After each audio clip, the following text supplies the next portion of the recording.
I want to thank you for this opportunity, and I wanted to apologize. I always try to figure out how large on the screen they're about to make me before I start speaking here, and that's about right. Any larger than that, I would apologize for having to stare at me. I'm trying to figure out why I'm here. There were some folks that thought I might add value to the program, I guess. So Robert, thank you, I guess, for that invitation to join you. But let me begin with a couple things. First, why am I using this slide? Hopefully you recognize that as inside of an airplane. I use that slide for a couple of really, really good reasons. One, it takes me back to my formative years when I was a squadron commander, where I commanded the greatest airlift squadron known in the history of the world, the mighty 14th Airlift Squadron. You can see that patch on my right shoulder. You can see on my shoulder a blue oak leaf, that's a silver oak leaf on my flight suit, where I was a squadron commander and I flew airplanes for a living, and I was responsible for leading people every single day, and I could see the impact of my leadership on their lives on a daily basis. That was important. The other thing is, it just reminds me that I flew airplanes and was good at it once. And that's important for me to remember. So I use this in every one of my presentations. But the most important reason that I continue to use that picture after 20 some odd years is the fact that I looked good in that picture. And I get to use what I want. Next slide, please. I begin every other presentation with this slide, and it's a simple thank you. I have yet to find the organization or group of people that shouldn't be thanked for what they do. And as I read about this organization, as I learned more about the organization, and as I talked to people back behind stage, I owe you a big thank you, not only for the invitation, but for what GEOINT does for the community of interest, what GEOINT does for the numbers of people that gain scholarships and academic certificates to all the different places they get to go because of this organization. I also love the fact that you're hosting your 14th. That's a little bit of endurance, longevity, something that's also very, very important. So I thank you very, very much for what you do for not only yourselves, but for the community writ large. Now, my presentation today is something that I think I owe you. Many, many people believe they understand how transportation and logistics work in the Department of Defense, but very, very few people actually do. So let me insult some of you and educate a few others. We have three components that are known on the books. I have an Army component, the Military Service Distribution Deployment Command. I've got an Air component, Air Mobility Command. I've got a Navy component, Military Sealift Command. I have dubbed a fourth component, though, under my watch, and that's commercial industry. The might of this United States' military can only be projected through logistics, and we cannot do any of it without commercial industry. Now, none of the people I mentioned, none of those components, and none of the stuff we do is ever attributed to us by name. As a matter of fact, I live in the cornfields of Illinois. I work with 140,000 of the greatest Americans you've ever wanted to meet. None of them are in your history books. But if you watch television or you read the newspapers, everything that happens has a nexus somewhere in logistics. Some people believe that when a bunch of B-2 bombers left Missouri, flew all the way across the world to Libya, dropped 100 precision bombs, and came back, they kind of apparently were just teleported from Missouri to Libya and magically made their way back from Libya to Missouri again. No, there was actually air refueling that happened to get them from one point to another. As a matter of fact, there were 15 air refueling airplanes that made that overnight mission happen. Some people believe that magically in South Korea, when North Korea decided to be a little bit more provocative, that magically a system that helps protect South Korea against missiles magically appeared on the peninsula. No, there was a lot of work behind the scenes that made that happen.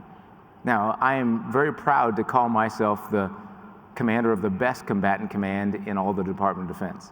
That sounds a bit provocative, and maybe some of my peers out there might fight me for that title, but here's why I say it. One, because 140,000 people do great work. Two, they do it for the right reason, which is they know they're never going to be in the history books, and their work has value and importance to everybody else. And the most important reason I call ourselves the best is because all the other combatant commanders thank me for what we do. And I have what I call a hero video that I'd like to show with you right now. Play the video, please.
Now, I see that you get it, but every now and then when I show that video, there are one or two people in the crowd that don't understand really how sexy that is. I mean, that's pretty exciting stuff. Now, there are some people that believe that we just move stuff around the world. Well, we are a global combatant command with global responsibilities and a global scope, but that's not really what we do. That's not what I challenge our organization to do every single day. What we do, especially as the nature of war has changed, and the nature of war has changed, it is definitely more trans-regional, multifaceted, multi-domain, and there are adversaries that now can possibly challenge us in different ways, and we'll talk about that in just a second. So what we provide, I believe we provide options. We provide the nation options to achieve its objectives. If you look at it that way, you think of logistics possibly differently. And you think about the innovation that needs to happen in this space and the things that need to be propelled differently going forward, maybe get magnified in your eyes. If you think of it as just moving stuff, then you don't devote the brain power. You don't devote the intellectual capital. You don't devote the time to thinking about how things can be done differently. I will tell you, that is our big challenge. So in two ways, this is how I describe what we do. First, our forces have drawn back into the continental United States, which means we must project power. And we still are a global force. And still, when the world is in trouble, there's still one number other nations tend to call, and it sits on the desk of the person residing in 1600 Pennsylvania Avenue. Well, our job is to provide an immediate force with air refueling, airlift, and air medical evacuation as part of our job. And we do that primarily through our air component, Air Mobility Command. But the biggest thing we do is we get the Army to the fight, and that's that decisive force. That decisive force when needed, and we do that through strategic sea lift and strategic airlift. And it's the Army's Military Surface Distribution Deployment Command that does that for us primarily, and the Navy's Military Sea Lift Command. Now, that decisive force can't be taken for granted. If you go back in time with me, back in the 1950s, there were 1,500 ships sailing under the US flag, sailing internationally in international trade. There are less than 80 today. Back in 1992, Desert Shield Storm, United States Transportation Command had roughly 150 ships a day underway. There are less than 80 international commercial vessels with the US flag today. We've got to think differently about this. Last fall, we actually had our first contested environment war game in the history, in our 30-year history as a command. And we are now introducing terms into our discussion that had not been used before. Terms like cyber. We are somewhat vulnerable in the cyber domain, primarily because we are the link between the .mil and the .com. I'm as concerned about what US Cybercom does as I am about what DHS and the FBI do in the .com domain. And that chasm is not a small one. Not all of our legislature, not all of our policies and procedures actually think about the things that are in commercial industry as being part of national security. I do. It is part of our DNA. And so that's one of the reasons we had that war game. So cyber is at the top of my list of challenges, and so is the term attrition. We have always assumed, every combatant commander assumes that when they ask for X, X will arrive on time without any disruption. The fact that we now have, next slide please, we have spent in the center of that slide, you understand the geography of the world, we've spent the majority of our time over the last 15, 16 years in that particular AOR. That is now a mature theater compared to some others in PACOM and EUCOM. And if you look at that, what we've been doing for the last 15 or 16 years is actually sustainment operations, which we can kind of do in our sleep. But what happens when we start to face a potential adversary that can match us with technology, maybe surpass us in number, and maybe are no longer like the folks on the left-hand side of the slide, but more like the bottom and to the right? Now, what happens then? Then we don't have the ability to move anywhere we want at any time. That's another challenge. One other that's out there is I'm not sure what happened to the young men and women who grew up like I grew up. There are people in my neighborhood that grew up and wanted to be truck drivers or wanted to sail on ships. Well, what we're finding is those jobs apparently are not as appealing to today's youth because we're starting to see shortages show up in pilots and mariners and truck drivers. So we're going to need technology. We're going to need all kinds of things to help us get better in that area as well as trying to protect it in the cyber domain. Next slide, please. I spent a lot of time at a small, at the time, boys' school in the Shenandoah Valley, Virginia. That small school, the Virginia Military Institute, had this archway, and I must have walked under it thousands of times. And the simple quote is, "You may be whatever you resolve to be." I've been challenging my team and as many people that will listen that we must resolve to be different. We must resolve to be better. We've got to be willing to challenge what we've always known to be our knowns and our comfort.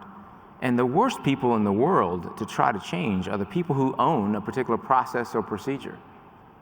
They will lock it in for dear life.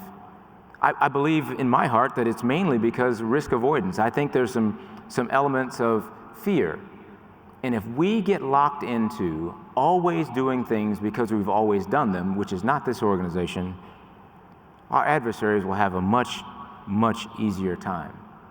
As I've spent more time with the chairman, the Secretary of Defense, and others in the Department of Defense, it is clear that everybody inside our department understands the nature of war's change. It is clear that everybody understands the limits we have in a contested environment. What isn't clear is what we'll do about it. Now, I also add this caveat for any potential adversaries that are in a room when I'm speaking or may get it on YouTube or wherever later. I still wouldn't challenge the United States of America in a fight. We will make it happen. We're still the strongest, most capable military in the world today. I'm most concerned about tomorrow. As our adversaries have been watching us in that last 15, 16 years of warfighting, they know fully well how much of a decisive force we can bring to bear and how long it takes. They also understand that immediate force and from where it emanates, and they will challenge us. What I have a hard time getting is groups like this to understand that logistics should get some of your time, intellect, and attention, and innovation. We need your help, or we'll be the best landlocked, CONUS-based military the world has ever known. Because I believe the Army transporters say it best. Nothing happens until something moves. What I've tried to convince people as I've testified that I believe that we ought to do whatever obviously the president wants to do, and the administration says we want to build a larger and more lethal military. And I've not asked one member of Congress for one additional thing except this. As you build that strength, don't neglect the foundation. As you build that strength, don't neglect how much of that foundation is in the commercial industry and in outside of the Department of Defense. That is also now part of national security.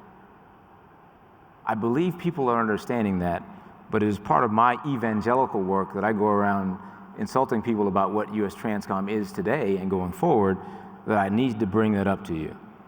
I don't know if this crowd has any questions for me, so I'll pretend like maybe I won't get any, although there are some time for questions.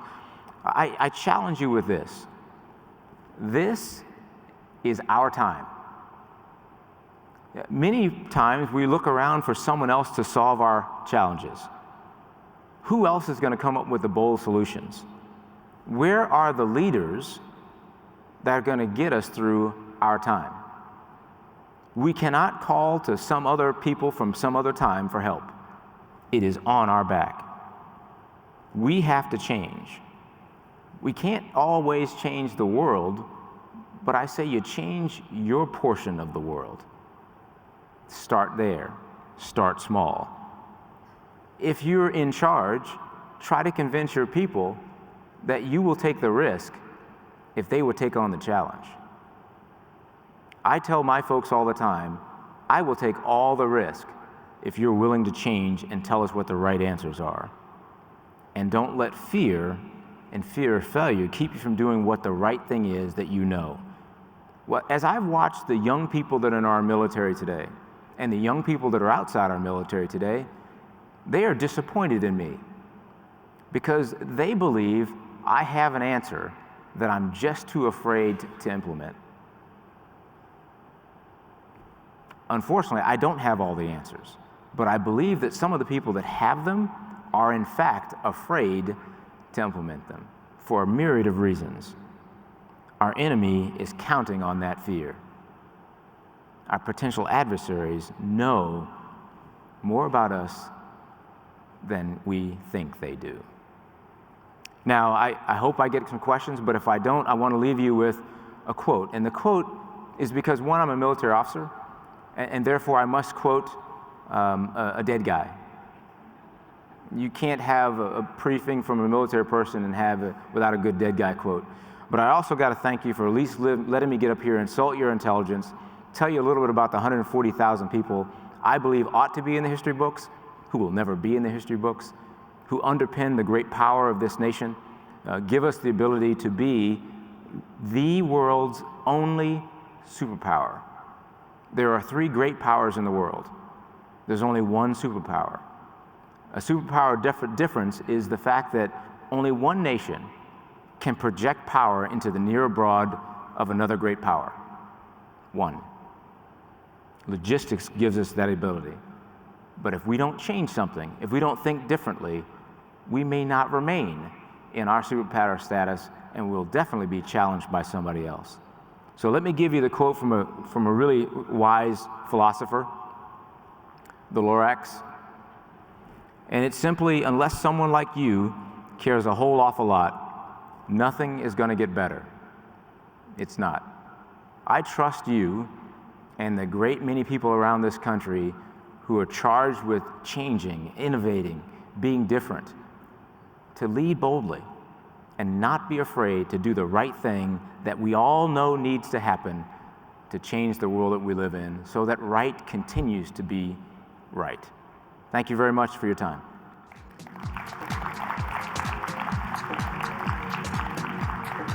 Thanks very much. So for a very inspirational talk. Well, I don't know about that, but I did it. Well, it was, you rocked. So I do have a couple of questions for you.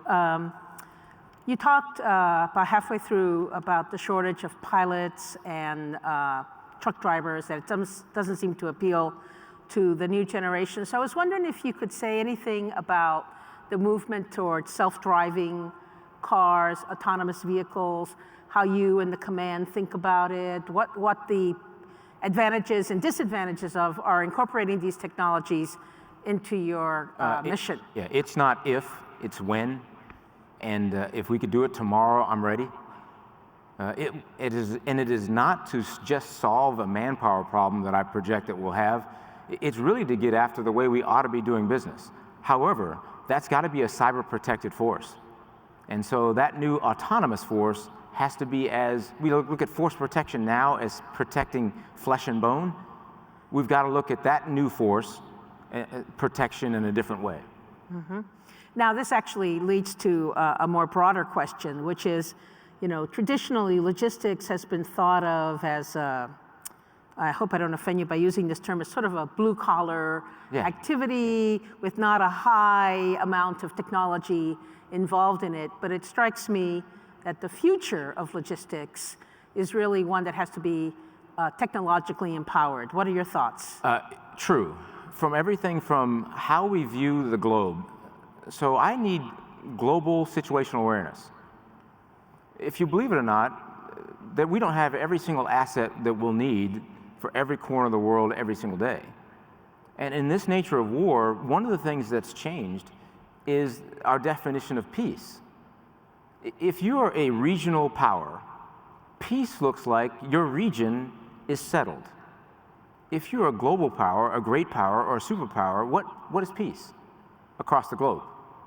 So if you look at it that way, I need that kind of technology. I need to be able to swing assets from one theater to another. I need to be able to look at how we view logistics differently.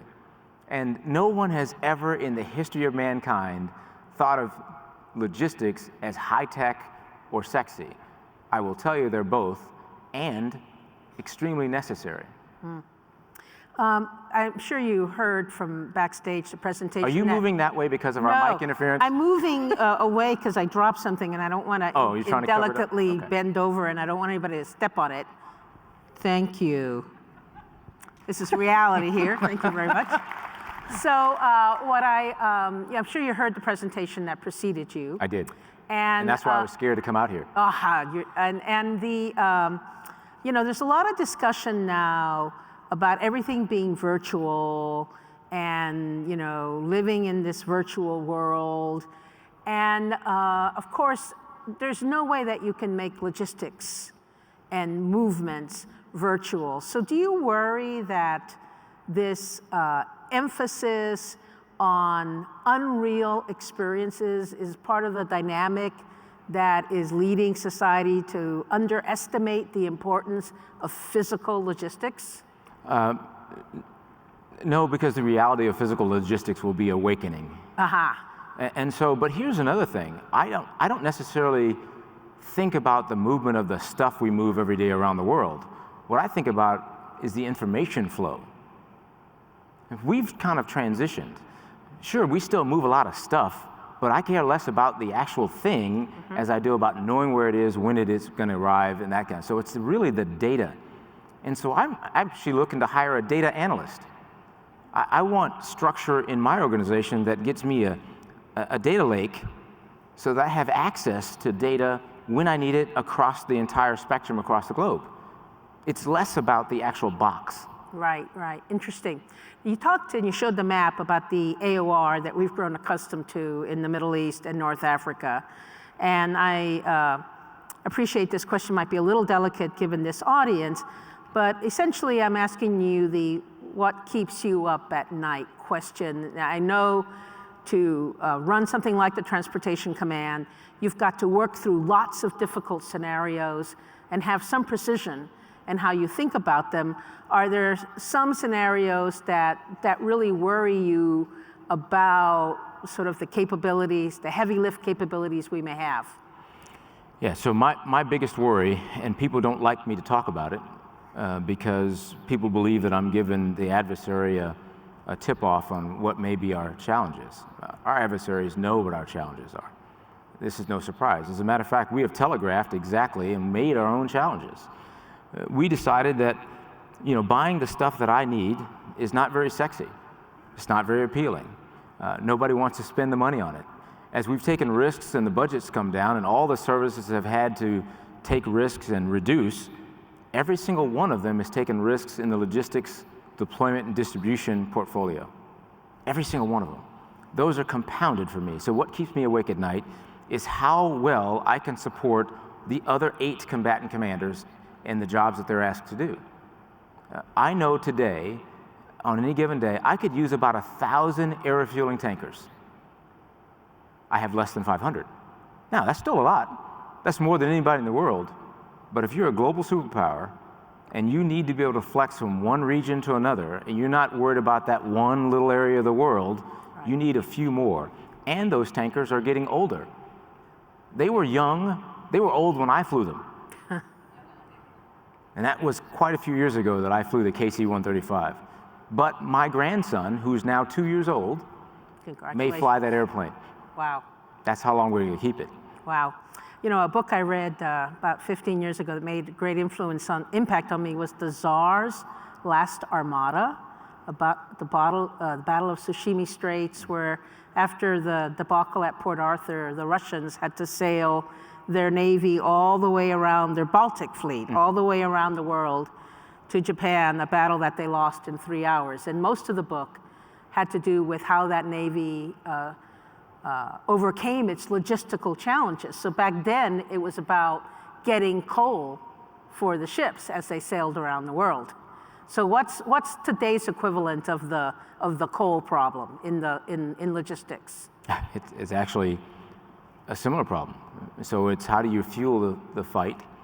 How do you, and fuel is the biggest one, both in the air, on the surface, and in the sea, and access to the things that we need access to.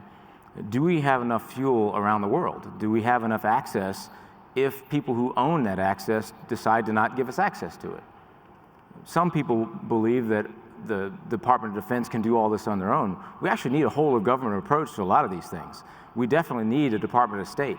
When I travel, one of the things I do is I go into regions of the world and make sure that we have relationships with people when we don't need them. And those relationships are vital. We must do things by, with, and through our allies. And we've got to continue to have those. I'm imagining this dynamic geospatial map of fuel resources around the world that are constantly updated in terms of their reliability and how much they like the United States. Does that thing exist? Not as well as it should be. It's a lot more manual today than it ought to be. And I'd like to be able to get that a little bit more automated. And we should be able to do a lot of these things to be able to make decisions at the speed of war. And I'm not sure we're as advanced there as we can be. Definitely not as advanced as we will need to be going forward. Well, I think our time is up. I think this is a great presentation, and I've really enjoyed getting a chance to speak with you, General McDew. Thank you very much. Take care.